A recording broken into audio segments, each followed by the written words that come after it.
It's a pleasure to be here to address the crowd, to address you here in the Troy Public Library. I've been here to use the library on many occasions and have enjoyed the quiet atmosphere, the expertise of the librarians, as well as the refreshment room. So I presume that you have seen the title of my talk, Detroit's History, Its Rise, Triumph, Decline, and Rebirth. A beautiful, fancy title I thought up, and now I have to figure out what does it all mean. I did have something in mind when I came up with the title. Essentially, that Detroit, in the early part of the 20th century, achieved a great reputation as the place that they made cars, and that Detroit was not only the leader, but the top-notch place where people made cars, and et cetera, and that it held this position for many years in the 20th century, and then, as most of us know, that as a car manufacturing place, it continued into before the 1950s and 60s, and foreign cars became more prominent. Detroit had its greatest population in 1950, when it had approximately 1.8 million. Since then, it's not only gone down, but gone down precipitously after 2000. And we need to ask several questions. How is it that Detroit became the center of automobile manufacturing in the United States of America, when there were other cities where pioneers were starting to make automobiles? And how is it that for so long Detroit held this position, and then sometime in the 1940s things began to change, and finally there was a big decline not only in automobile production in the Michigan area, but also population in Michigan's largest city. And sometimes it seems like a simple story that people didn't like Detroit and decided to leave, but it's much more complex than that. And I've given you some handouts that give you a kind of comparison of what other cities have been able to do and not do, et cetera. So I've written out some comments that I hope will guide my explanation, so that it will be as concise as possible, to the point, and also be useful in your understanding. Detroit rose to prominence as an automobile manufacturing community in the early 1900s. Many of you are aware, of course, of some of the pioneers for this, and you might ask, why was Detroit become such a large manufacturing place for automobiles and eventually trucks and buses and other such things, when other cities were also experimenting? Well, the short answer is that in Michigan in general, but especially in southeast Michigan, there were a number of mechanics who had gained skills in building engines for motorboats, or motor launches as they refer to it. There were also other workers who were skilled in building bodies for various kinds of carriages, wagons, and buggies, as they call them. In addition to that, we had a number of inventors that had a vision of what kinds of automobiles they could make, and whereas some of the automobile manufacturers who started out early had in mind a sophisticated, for that time period, automobile that would be especially valuable for the well-to-do. Others, Ransom Olds and Henry Ford especially, thought of making automobiles that would appeal to and be affordable by working class people. And so those persons began to experiment with various ways of not only building high quality automobiles, but also of building reliable automobiles, and that they would be as inexpensive as possible. Not cheap, but inexpensive compared to what the other companies were doing and trying to build for the well-to-do who could afford them. The Dodge brothers, Henry Leland, William Durant, were among others that I will briefly mention as being persons who contributed to this considerable expertise and experimentation. So workers in workers who dealt with engines, with bodies, inventors with visions, others with ideas about how to run companies and to finance them. And one valuable thing in Detroit, a number of individuals had developed capital, money that they could use to invest in things they didn't need to control, so to speak, and so they often invested in various automobile ventures, which helped a great deal. Also, Detroit became home to an expanding labor supply. During the early 1900s, the Europeans were coming in large numbers to the United States, 1 million or more per year. American migrants also were coming toward Michigan and other parts of the Midwest. The automobile pioneers in Michigan learned how to make precision parts and develop interchangeability of parts. And Henry Ford pioneered with the moving assembly line, which eventually other automobile manufacturers adopted.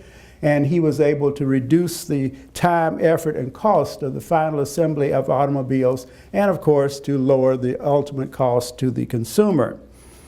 Henry Ford standardized the design of his cars and reduced costs. And everyone, I presume, has heard of Henry Ford's in 1914 offering to workers $5 a day as a salary and a reduction of work hours to 8 hours. And maybe some of you know that this offer came with stipulations, catches, and ifs, so to speak.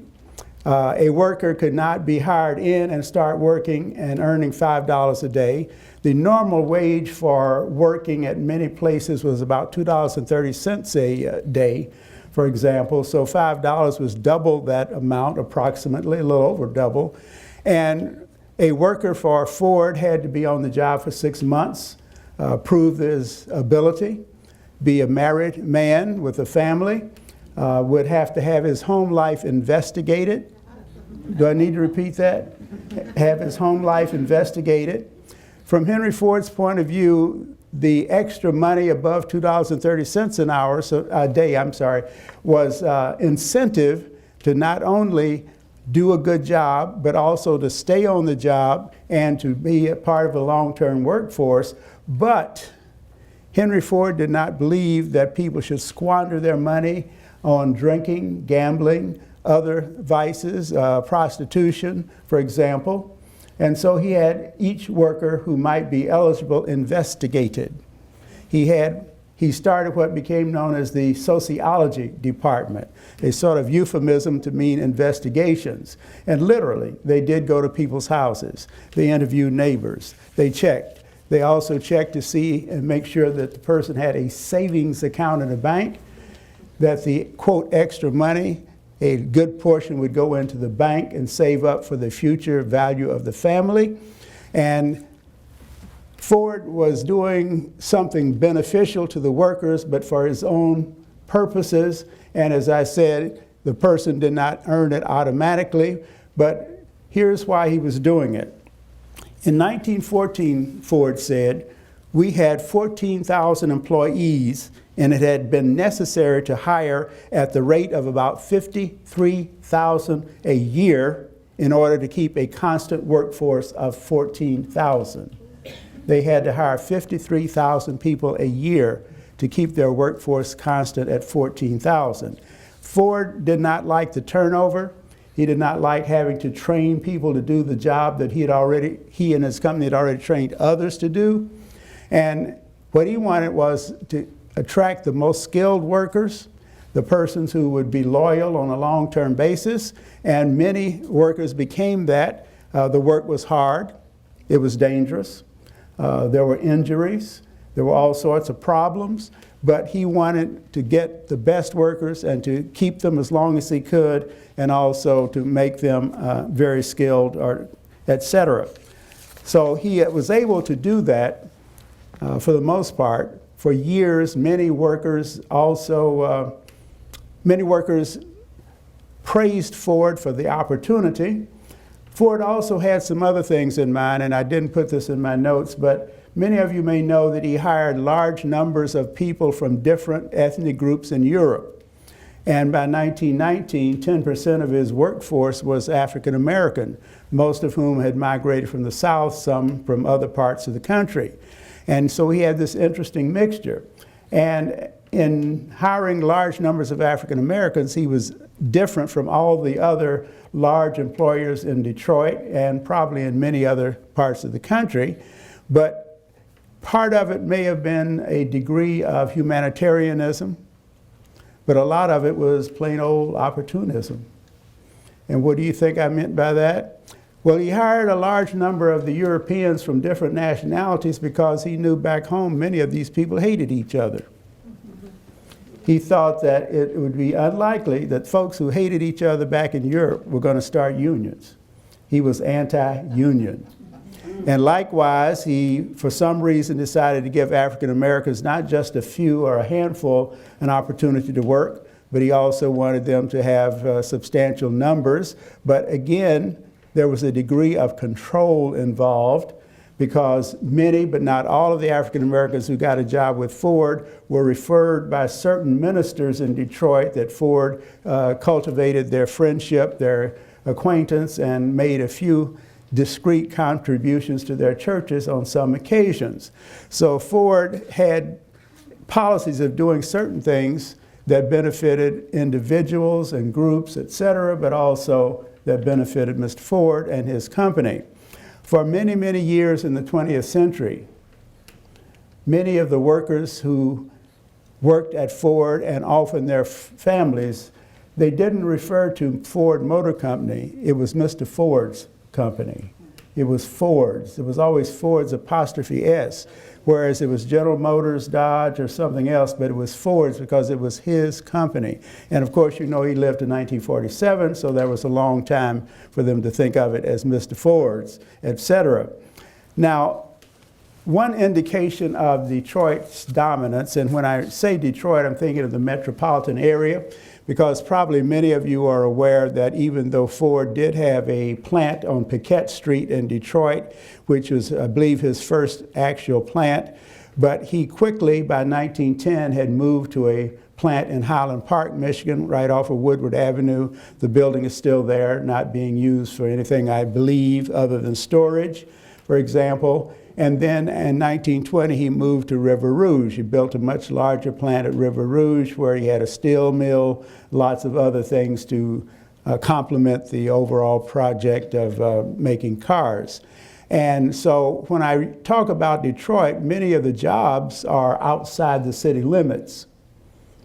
But many of the workers live in the city and take the streetcar to either Highland Park or to River Rouge or to wherever Ford's company is, or to Hamtramck with Dodge Main, or to other such places. So I'm using Detroit in terms of employment, using that in a broad metropolitan sense. People often refer to the general area as metropolitan as opposed to city limits. And the Detroit economy was thriving so that large numbers of people migrated here. In 1909, Detroit was producing 45% of all the automobiles being sold in the United States. By 1914, Detroit was producing 75% of all the automobiles being sold in the United States. And of that 75%, Ford was making 54%.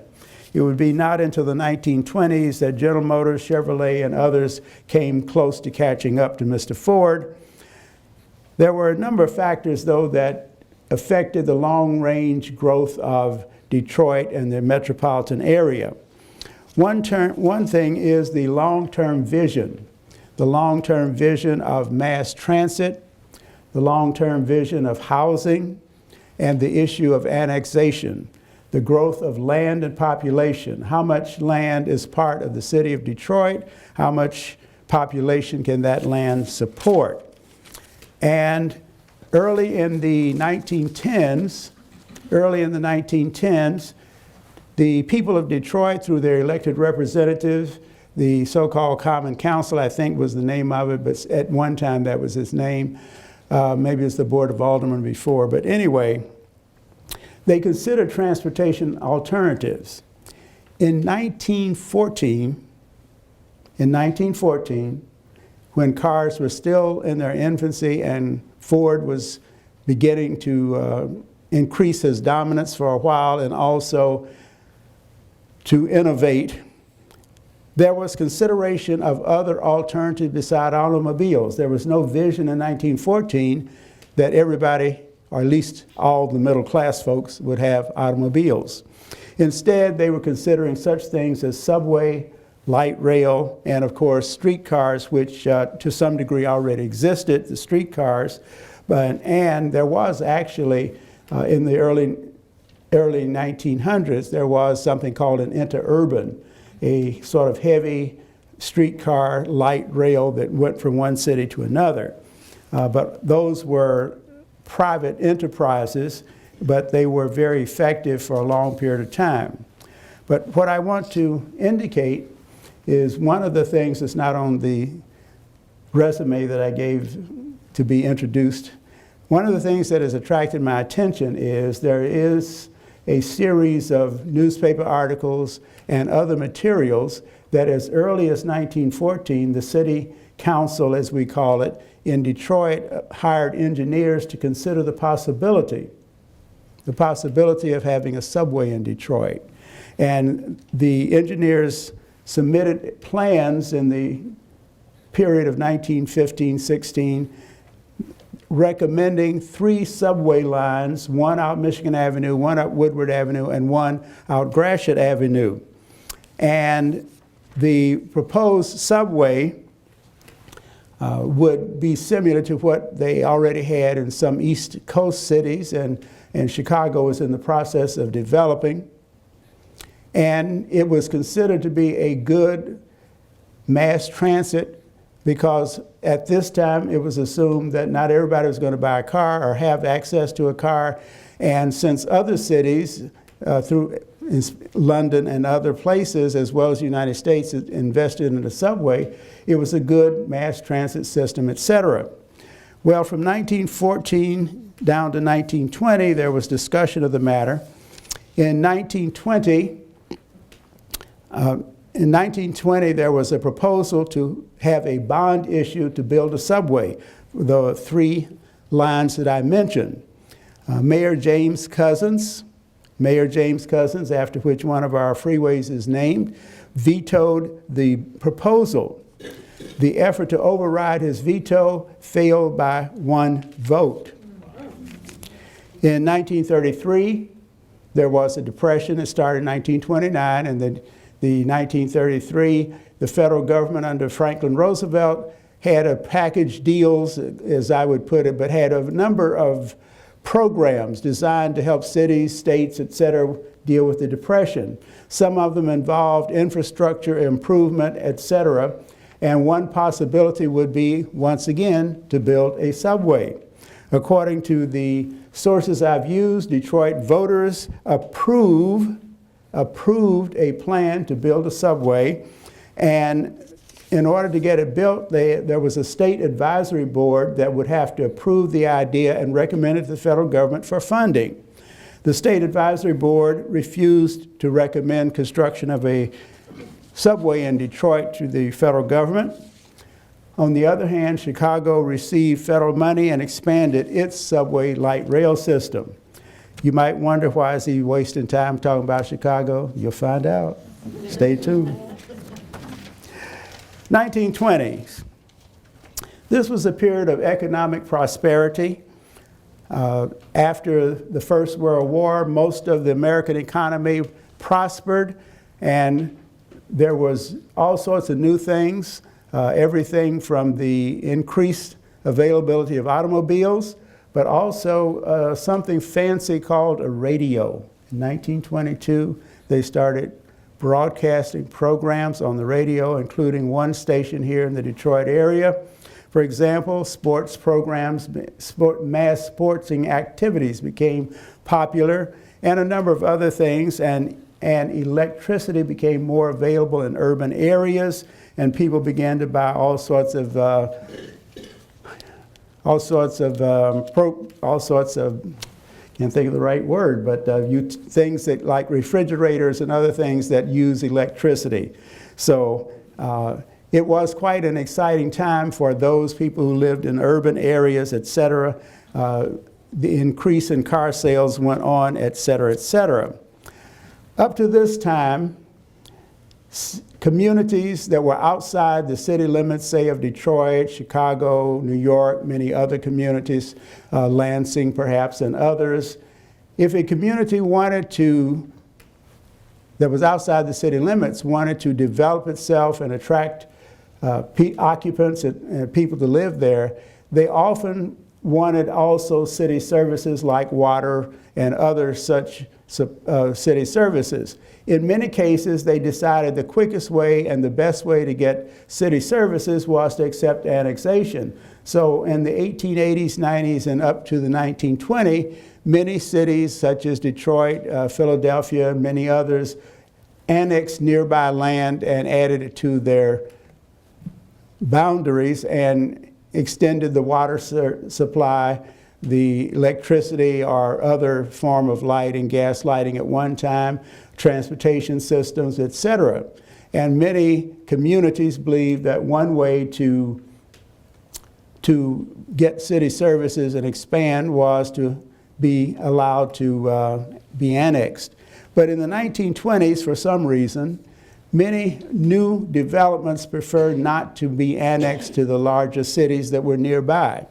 What they did instead was to negotiate joining the water system and or any other system or protection that they felt they could purchase without becoming part of that new community.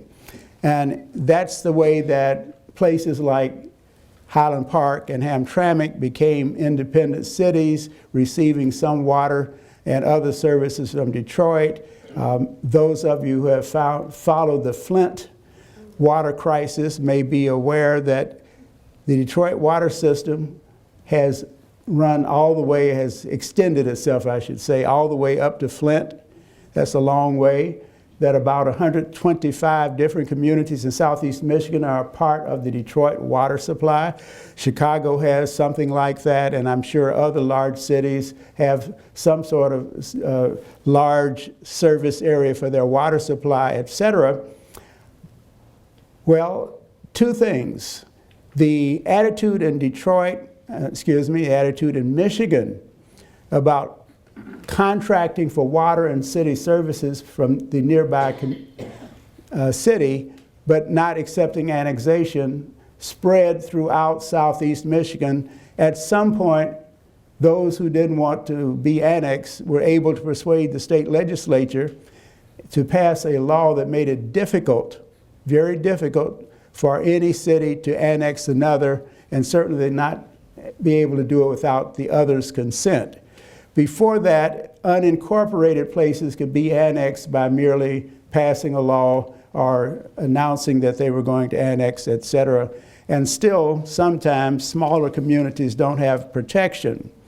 Now, the reason I'm saying this, of course, and one of the handouts I've given you is in 1926, when the Michigan State Legislature passed a law to limit annexation, make it very difficult, et cetera, it put a cap, a limit on how much more land Detroit could absorb or become part of it. If there was a voluntary willingness of a community to join Detroit, that would be possible, but increasingly communities wanted to be independent of Detroit, et cetera. One of the handouts I've given you indicates that such limitations have not applied to southwestern communities and some communities in other parts of the country. And that is why some communities are much larger than Detroit. Some communities are much larger than Detroit, et cetera. So the wave of political independence, but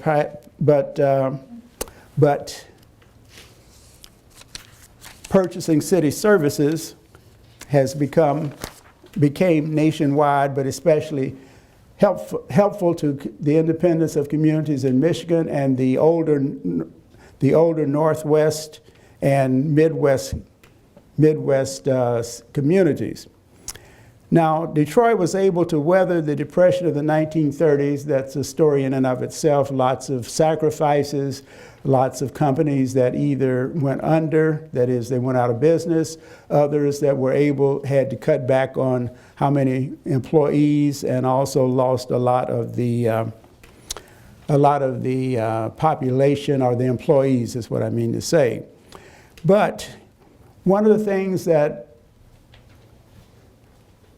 a distinguished author and man who studies cities points out, the trouble that Detroit and other Midwestern cities faced starts in the 1920s and the 30s.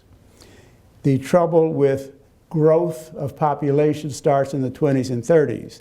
It's in the 20s and 30s when many communities, when many states place limits on annexation. It's this period of time in which, partly because of the Depression, but partly because of the limits on annexation, that communities such as Chicago, Detroit, and other large communities grow very little, whereas the national population growth in this period of time is 7.2%. Detroit and others grow much less than that. And even, not only do the cities grow less than that, but the metropolitan area, the cities plus their nearby suburbs, grow less than that. And from the point of view of this particular author, this is a time of troubling maturity, when the signs of problems that will come increasingly larger later, that these signs are there in the 1920s and especially in the 30s, that they don't match the growth rate of the nation as a whole, but the suburban growth increases much more starting at this period of time and going on into the 1940s and after. One of the things that does not happen in Michigan, and to some degree maybe not quite as much elsewhere, but one of the things that does not happen is a sense of being a region that is interdependent, a region that is interdependent. Even if the suburbs and other communities are not part of the city of Detroit, there's the failure to recognize that the economic, political, and other strength of the whole region depends to some degree upon cooperation and the health of all parts of the region. So that is something that hasn't not developed down to the present time, at least not sufficiently. World War II proved to be a reprieve for Detroit and the Midwest. The Depression meant lost jobs, hardships, and problems for many citizens throughout the nation. The programs the federal government put into place did soften some of these problems. The federal government became an employer through special programs. It also reformed a number of laws, etc. During the Depression, the United States government started Social Security. They started unemployment insurance.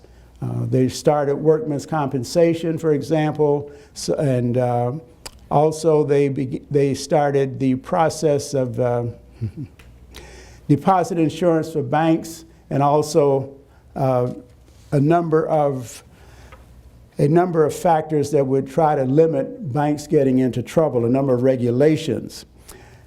The New Deal was able to help the country improve its economy, put people back to work for a number of years, and to reform both the economy and also some other ways that the nation functioned.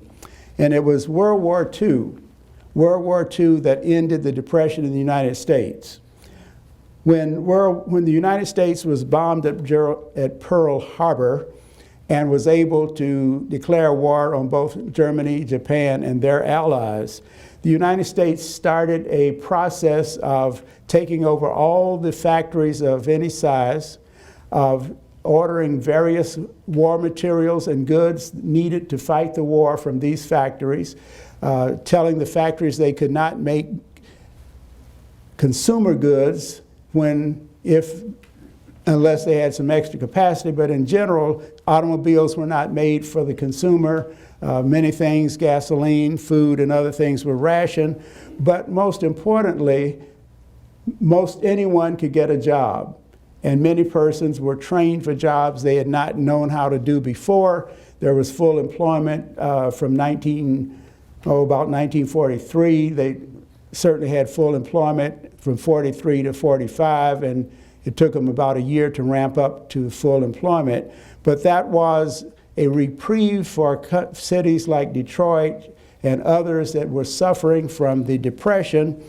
And the assumption was that when the World War II was over, that there would be a strong economy, and there was for a while a strong economy, a pent-up demand for new vehicles, for consumer products. And so in general, that was true. There was also what we call the GI Bill, the law that passed, that gave veterans of the service a number of benefits, et cetera. And the country changed right after World War II in the sense that the suburbs began to expand in the 1940s and 50s. The suburb expansion came about partly due to entrepreneurs who wanted to build and offer homes and places in the suburbs, but they were greatly aided by two agencies. One is called the Federal Housing Administration. The Federal Housing Administration, a federal agency, started in about 1935 during the Depression. And the Federal Housing Administration, some of you probably have FHA loans, but the Federal Housing Administration guarantees loan repayment. And those persons who fit its profile will have a loan guaranteed with an independent bank or a savings and loan, as they used to call them, or other lending agency.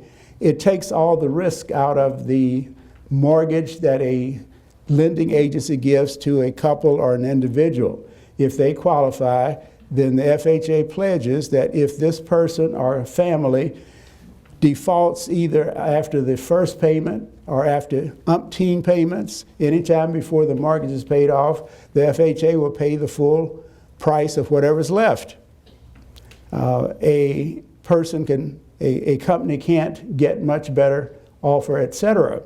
And so for many persons who qualified for an FHA loan, this was about as good as being given some great present. The only problem was the FHA slighted older cities. From their point of view, the best housing, the housing that will retain its greatest value, is new housing. New housing built either at the edge of cities or in the suburbs beyond the city limits. They preferred new housing. The FHA also wanted to guarantee their repayment, according to their point of view, as much as possible by setting up a four-part category, four categories to rate neighborhoods. Older neighborhoods in cities were the lowest, and it's kind of hard to go into the whole thing, but new construction would receive the highest, especially if the new construction was in a subdivision with white Anglo-Saxon Protestants. If non-Protestants were there, it depends upon how many and whether they were also Christians. If they were Jews, Muslims, that would downgrade a particular neighborhood for lending money. African Americans would obviously be in the lowest two categories. Older neighborhoods likewise were rated low, and the FHA made few loans in that area. So the newer housing, preferably what they called homogeneous, white Anglo-Saxon Protestant, they received the most, and preferably in the suburbs or the outer edges of a city. The FHA, after the Second World War, helped to build the suburbs. They required about a 5% down payment on the cost. The VA, the Veterans Administration, also made loans to veterans, persons who served in the armed forces, they required 0 down payment, none. And I've talked to people who, at a later date, qualified for, say, an FHA loan, and they told me that the FHA loan to buy a place in the suburbs was cheaper than buying a similar place, even if it was new in a city, here in Michigan as well as other places.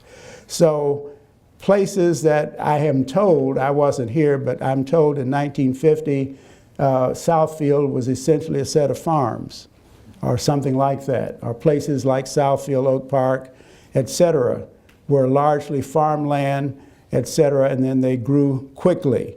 As you all know, of course, as Southfield and other places grew, the J.L. Hudson Company decided to build a shopping center known as Northland. And Northland was the first in Michigan of the shopping centers that would offer benefits to the suburbanites as well as persons in the city, but start the trend of companies moving further and further outside of the city of Detroit, so that not only did shopping centers play a role in helping suburbanites abandon Detroit, shall we say, or move away from Detroit, but eventually the process goes further and further out. I don't know how many of you remember Northland very well, or how many of you shopped at Northland until the end, but as they built more and more shopping centers further and further away, it meant that people who otherwise had come to Northland or other shopping centers stopped coming, et cetera. In addition to the movement of retail, there was also the movement of factories elsewhere. There was also what is called urban renewal. The federal government sponsored something called urban renewal, which meant tearing down old neighborhoods in the cities, regardless of whether or not they still had some value to those who lived there, and displacing thousands, destroying the neighborhood, and interrupting cultural and other ties which people had. Detroit's decline in population, it reached its high point in 1950, approximately 1.8 million in 1950. Its decline started in the 1950s, though a lot of people want to say it was after the civil disturbance of 1967, but several scholars and historians have documented that it started in the 1950s. In the 1950s, there were 4 major recessions. There was a permanent closing of factories in the Detroit area, a decrease in job totals. Part of this was due to automation. Part of it was that many manufacturers decided to relocate, first to decentralize, not have all of their factories and suppliers in the same general area, but to relocate to small towns in other parts of either Michigan or other place. And what happened, of course, is that small businesses and medium-sized businesses either moved or closed because they often were dependent. They were often dependent upon the workers at the various plants.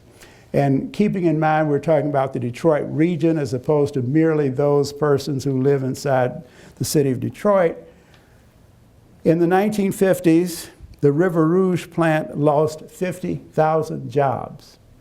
In the 1950s, the River Rouge plant lost 50,000 jobs, many of those persons who lived in Detroit and commuted out there. The east side of Detroit had thousands of workers who worked for supplier companies in addition to Dodge, et cetera. The east side of Detroit lost 70,000 jobs. And this should be enough to give you a good idea that the 1950s was a major blow to the economy of Detroit, to the population of Detroit. It's when it went from 1.8 million down to just a little over 1 million by 1960. And the things that I just mentioned were a major factor in causing these declines. One other important thing that is something that might be called loosely the tax revolt has also affected Michigan cities.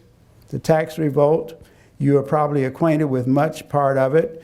One of the things is what we call the Headley Amendment to the Michigan Constitution, which limits the ability of a city or other community to tax itself, even if the residents of that community would agree. It limits their ability to tax itself.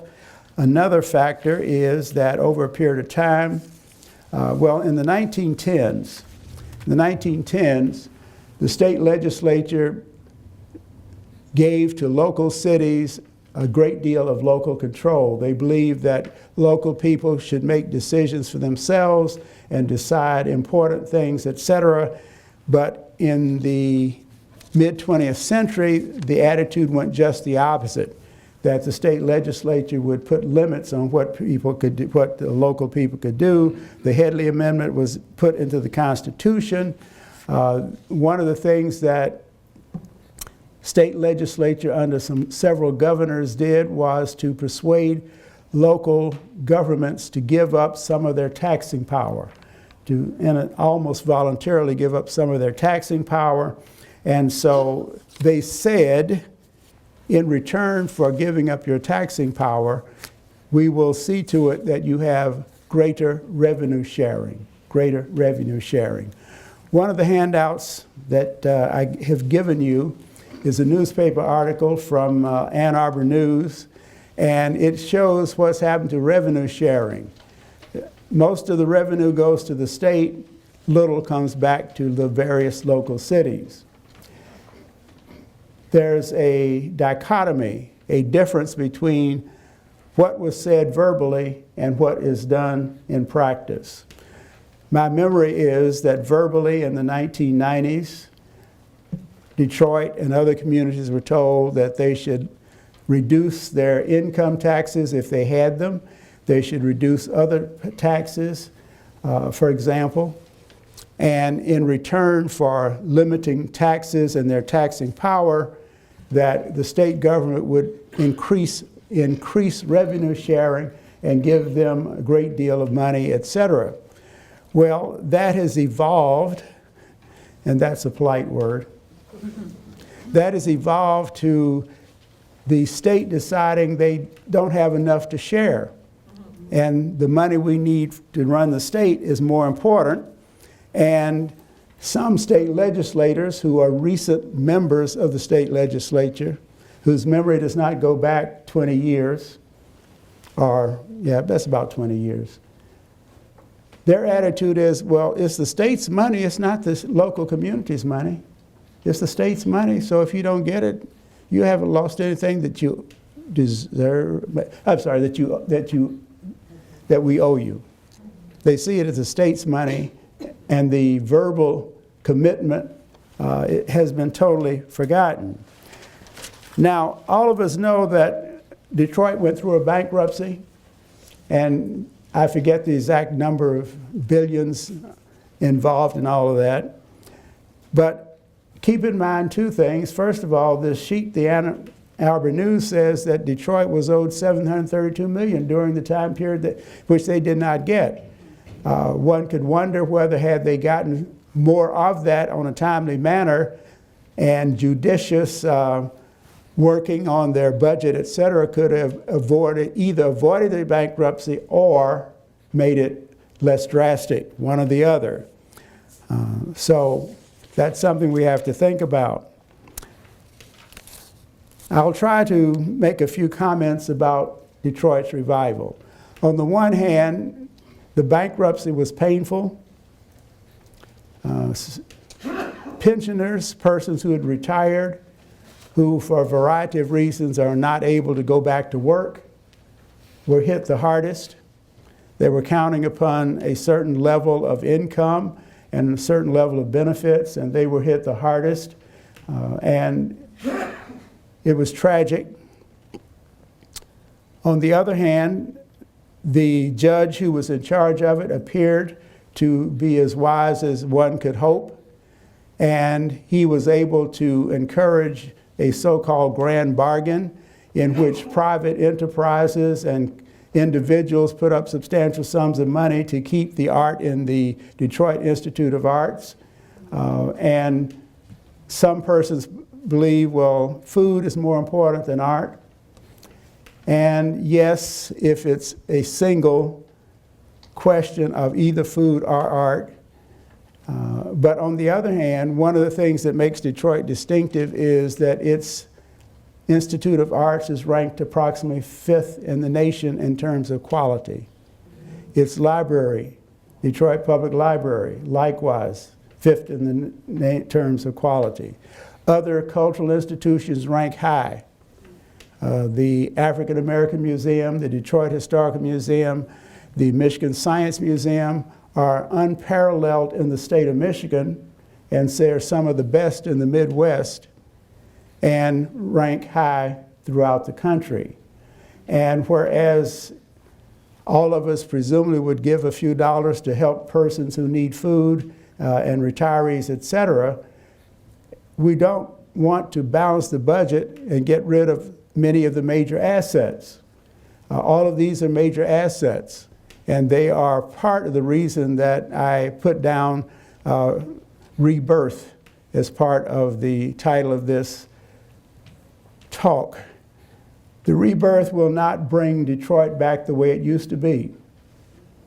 And it's somewhat bothersome to me that during the years that I lived in Detroit, then and now I still see additional areas that are losing housing, that are becoming vacant lots, and or housing that should be torn down, et cetera.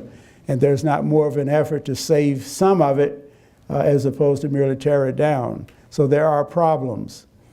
But at the same time, the downtown area is thriving. Dan Gilbert is doing an interesting, apparently very good job of buying buildings, rehabbing them, attracting tenants, companies especially, but also plans to diversify into other areas. There are others, the Illiches, for example, Roger Penske, Al Taubman was a major benefactor of a number of places, and probably there are others that I could name if we had more time. But on the one hand, I want to say that whereas Detroit is not perfect, it will never be what it used to be, but it will and can become a strong anchor for Southeast Michigan.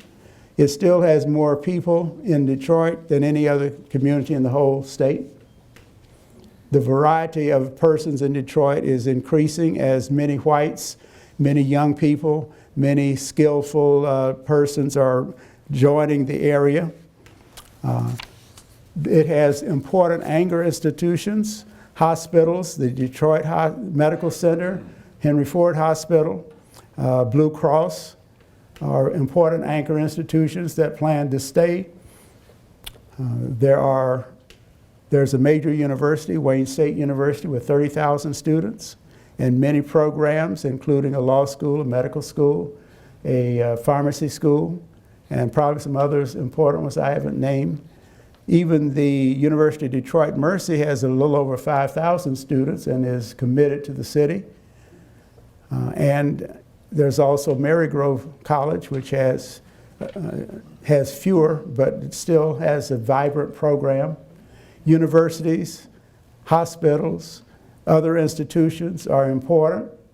And very importantly, Wayne State, the medical schools, Wayne State, the hospitals, and other places are right on the line of the new light rail system.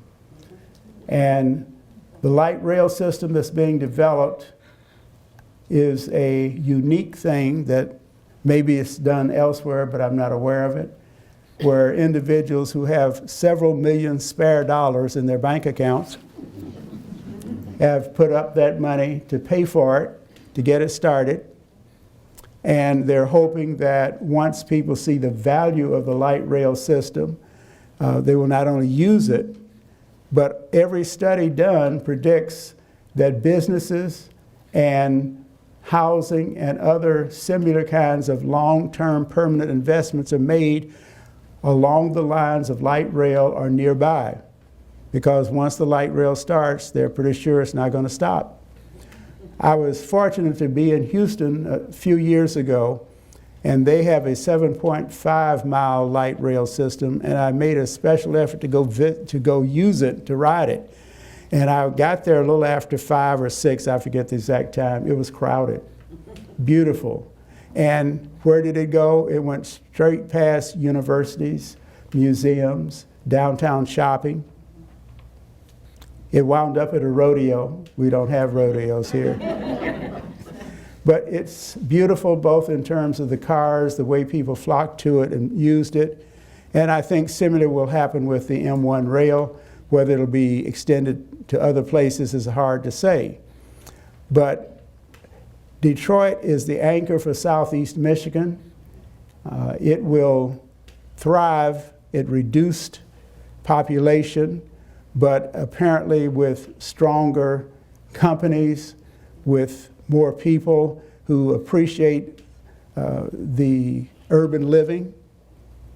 There are other things like this that if I had a little more time, I would try to say, but you got the main point. The main point is Detroit has more cultural institutions, music. There's the Music Hall, the Detroit Opera House, in addition to the Symphony Hall, for example.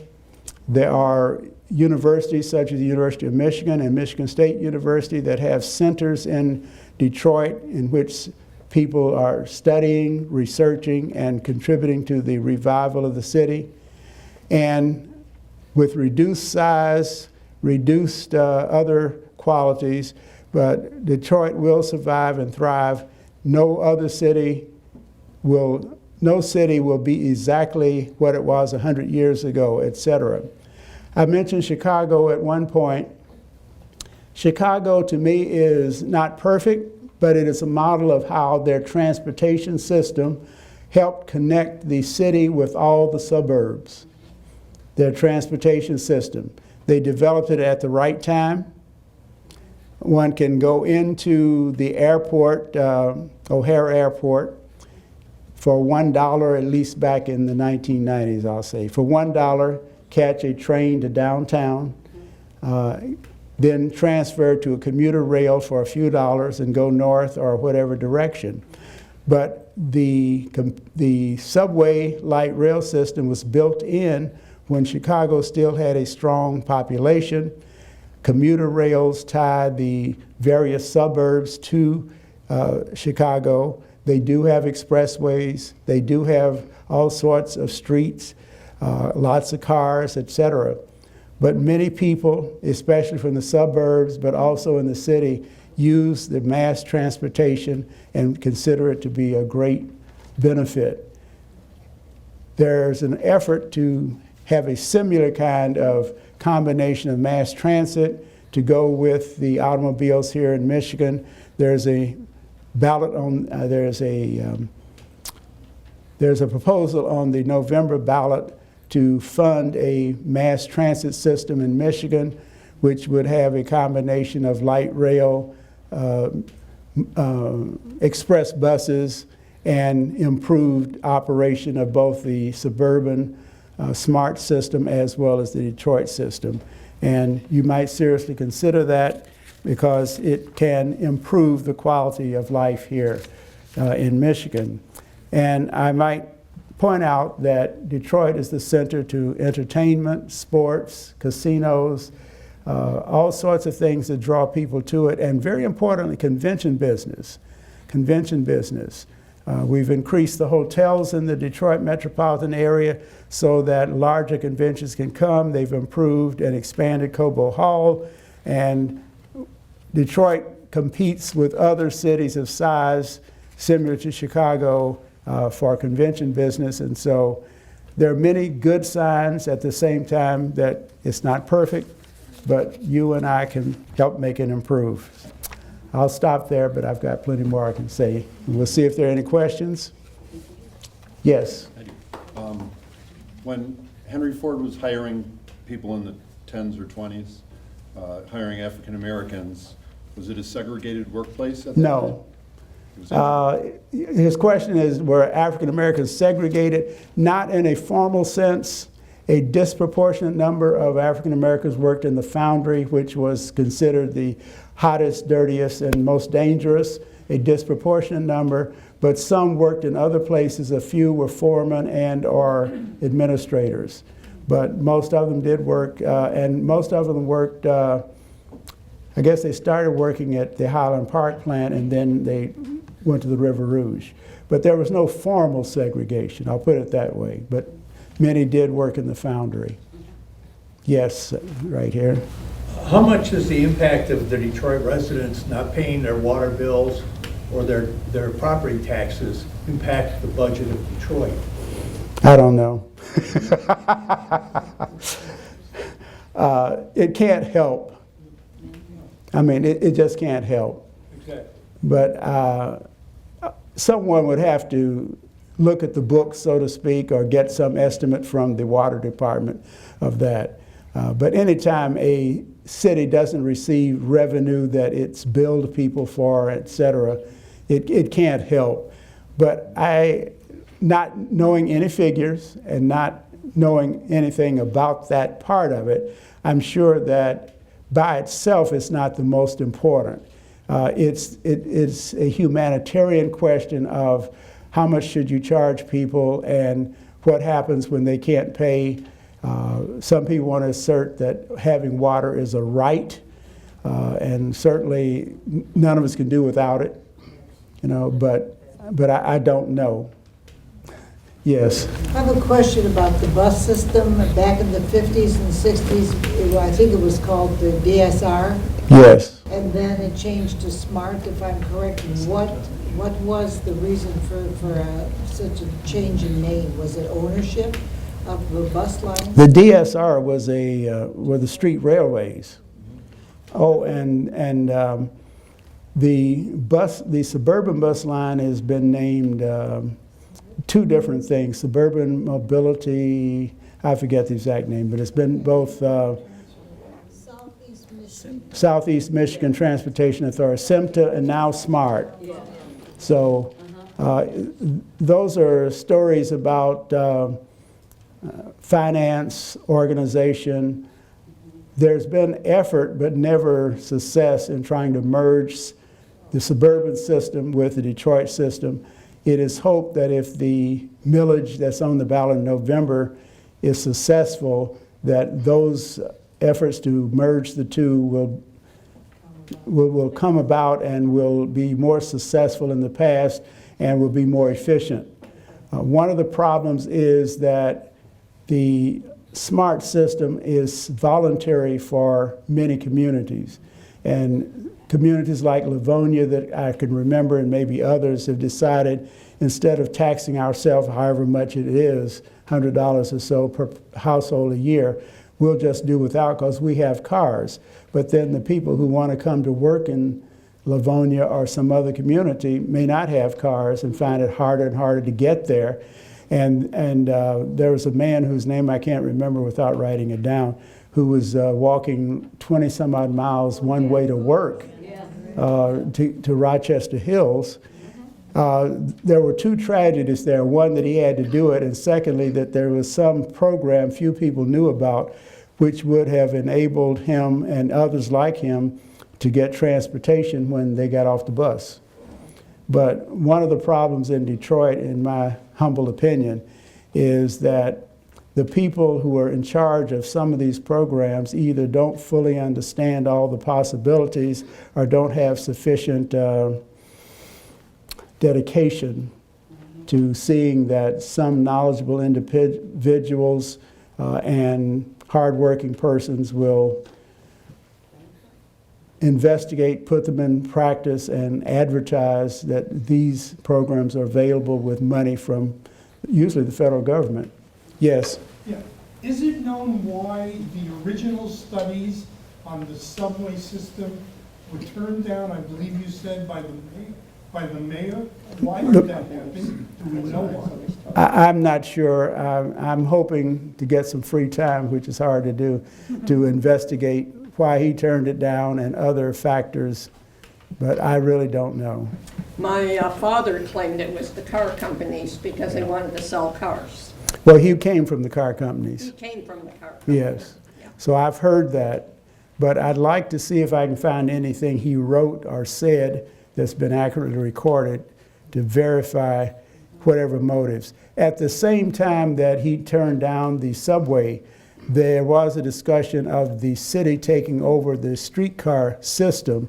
And 2 years after he turned it down, the city in 1922 did take over the streetcar system. And it apparently was the first time that a large city had taken over a private streetcar system, and it ran the streetcars from about 1922 to 1956. So yeah, a long time. Yes, it's good to see you, by the way, but go ahead. You're an Oakland University graduate, yes. So. And a history major.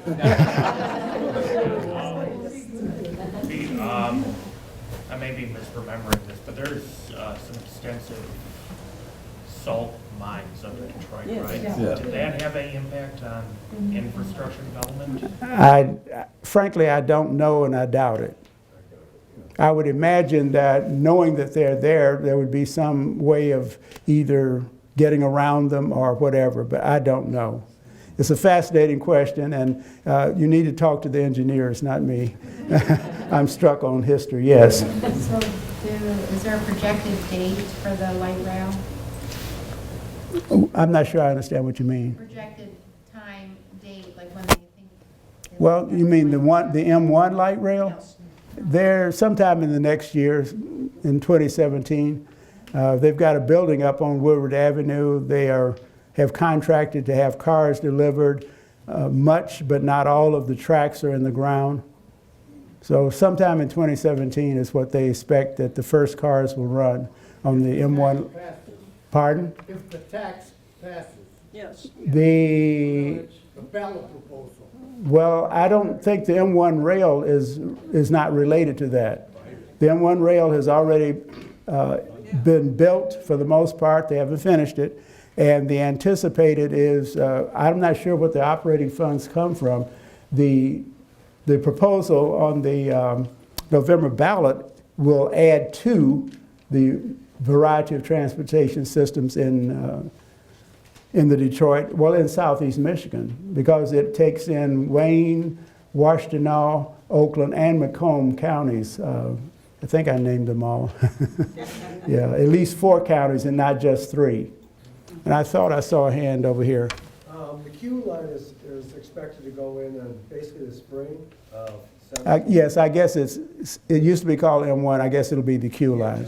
It's the same thing. And the salt mines are way too deep. They're very, very deep. Okay. So they're not going to affect it. Yes. A couple of things that you have not mentioned because they're not of a historic nature, but they're highly worth going downtown Detroit to see and to enjoy. One is the Riverwalk. The other is the Quinder Cut that goes from the Riverwalk at the foot of Jefferson up to the Eastern Market and brings you right across the street from it. And people will bicycle and skateboard and walk and jog and sit and say hello to everybody as they walk by, and it's a very friendly place to enjoy a nice afternoon. And the other thing is the Milliken State Park, which is a riparian area, and it's a good educational area. I go down there, I feel safe. I use my scooter, my husband walks, and we just say hello to everybody along the way and have a wonderful time. And we eat in Detroit. We personally go to Mexican Village, and there's a half a dozen restaurants down there that serve very good food. And it's not Taco Bell. Way better.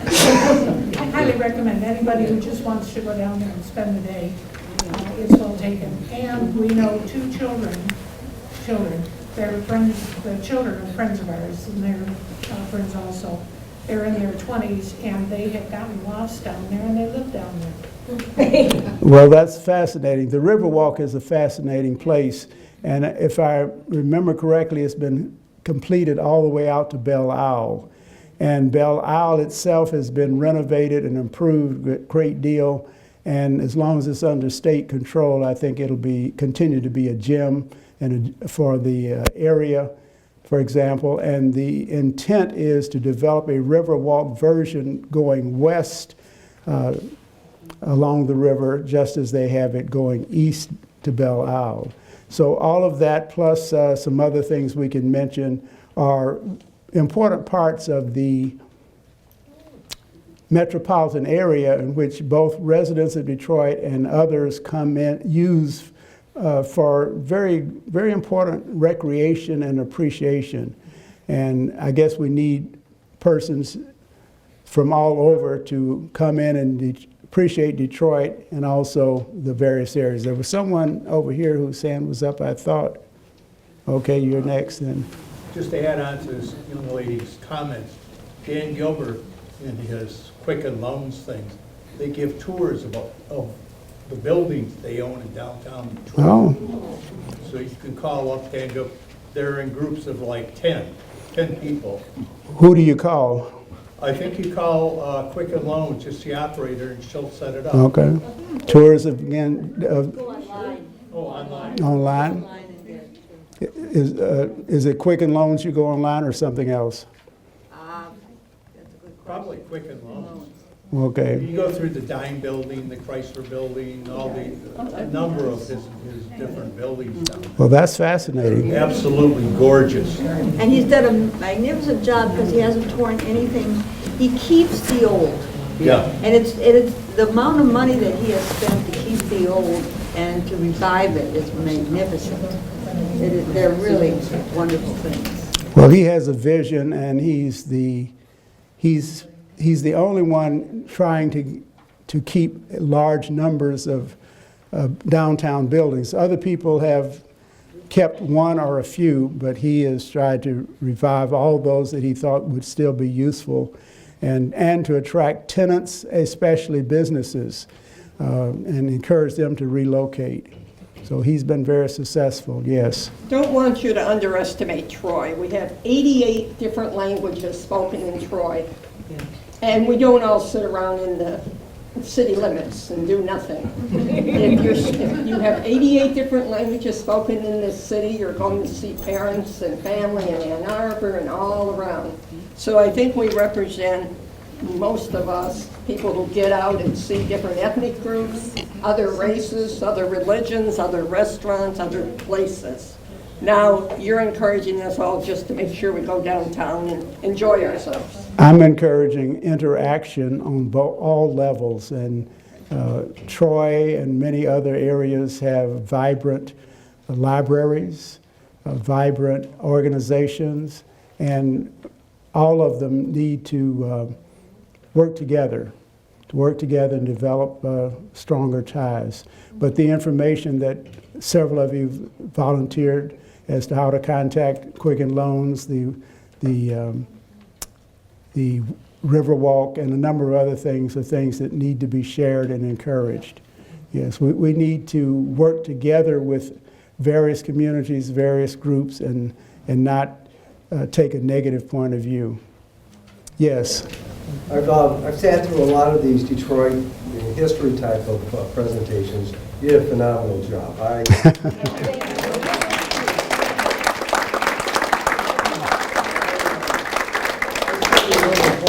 In the 70s under Corinne Gill. I don't know if you're familiar. I remember Corinne Gill. And I honestly didn't expect to see this. How about you? You didn't expect to see what? I lived in Detroit in the 70s, and believe it or not, I grew up in Bloomfield Hills, but I moved into Detroit in 1968, a year after the riots. We moved into Rosedale Park and went to Benedictine High School. I graduated out of Wayne. Again, I'm in the urban development down there at Wayne, and I did not expect to see Detroit to come back. I really did, from what I saw. And that's what I'm asking you. Did you expect it? Yes. Good for you. I could not predict what it was going to look like. and I could not predict all the various parameters, the various things that have happened. But I knew that there ought to be a floor under which the population would not go unless something really even worse than has already happened. And I thought that probably individuals would come forward to help spearhead it. The one problem I see is that it's hard for those who run the city to get money and support without volunteers like Gilbert, Illages, and others. There's not a pot of money that the city leaders, the politicians, can go to for revival. They have to depend too much on individuals who have the resources and the insights to do it on their own, so to speak. And I wonder to what degree either the Illages, the Penske, Dan Gilbert, and others talk to Mike Dugan about these things before they do much of it, or whether they just go ahead and do it. I suspect they just go ahead and do it. That's a good question. Yeah. I always wonder about, because you do see them, but at the same time, it's just, you just pat each other on the back, and you wonder, really, where is the connection in this thing? It does seem like it just takes a strong personality like Gilbert, you know, that money and knowledge and that. But more than anything, money talks, right? I guess. I'm waiting to hear from it, but I guess so. How do you spell your last name? My last name is D as in David, Y as in yesterday, K-E-S.